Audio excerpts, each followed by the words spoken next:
Hey guys, I'm David DiMuzio. I'm 39 years old and I started going bald when I was in my early 20s and was about a Norwood 5, right around 23, 24 years old. Since had a bunch of hair transplants and now gotten on the best hair loss medication that exists, and I've maintained my same hair for about 5 years or so now. So my brother Mark is also a co-founder of Locklab, our company, and Mark's been on Locklab for about 5 or 6 years. Yeah.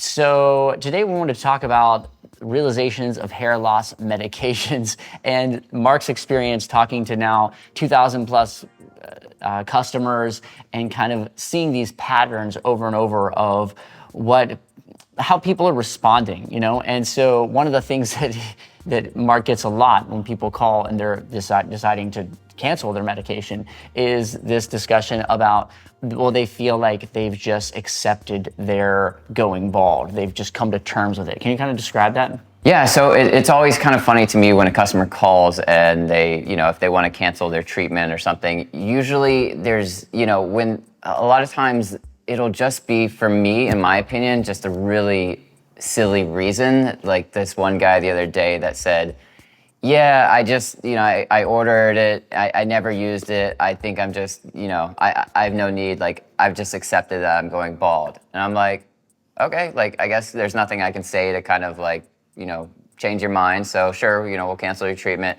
And then I go and I looked at his email photo, and his email photo, he looks like a good looking guy, but with a hat on. Like, what are you thinking? Like, you obviously, like, your main photo, you're wearing a hat because you're going bald, and you're just kind of deciding that, like, yeah, I'm okay with that. Like, it doesn't make any sense to me. One of my friends in Nashville, it's the same thing. He came up to me the other day and he'd seen our Locklab ads and he was like, oh yeah, I saw you're doing this Locklab thing.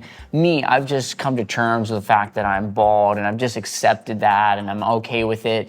And I was, in my head, I'm going, but hey man, I've never seen you without a hat. I think one time you took it off for like a second, but every single photo on your Instagram, he's a musician, every single music video that you do, like everything, you're wearing a hat. No one ever sees you without a hat. If they do, it's like 1 or 2 seconds. And so how is that accepting and being comfortable with who you are, when you feel the need to cover up what you are and what, that doesn't make any sense. You obviously look better in hats. Like, I don't wear hats because I look worse in hats. I'm never gonna put a hat on, but if you're bald, I don't know many bald guys that don't look better, or balding, I would say, balding guys that don't look better wearing hats. So you're gonna wear a hat, and you've obviously not accepted it, because if you just have hair, you don't have to wear this thing on your head. I think it's the equivalent of having really bad teeth and never smiling in photos, but then telling everyone that you really love your bad teeth. You know what I mean? Yeah, it just doesn't make sense. Right. Then why don't you smile in photos if you love your bad teeth and have accepted it and you're really happy with them? Smile in a photo, Right. No, you don't like your bad teeth. So that's why you don't smile in photos. If you had great looking teeth, you'd be showing them off, Yeah. So it's crazy how many people are completely in denial about this.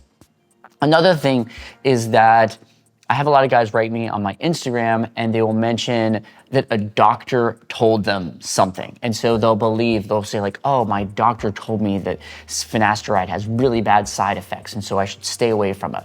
And I'm like, yeah, well, doctors aren't always right about everything. And it's not like, that's not necessarily true. And you're like, oh, well, he's a doctor. I said, yeah, but doctors can believe wrong things. He's like, well, why would a doctor believe a wrong thing? I said, well, do you believe that Joseph Smith found some biblical tablets in the back of his yard and that's the word of God?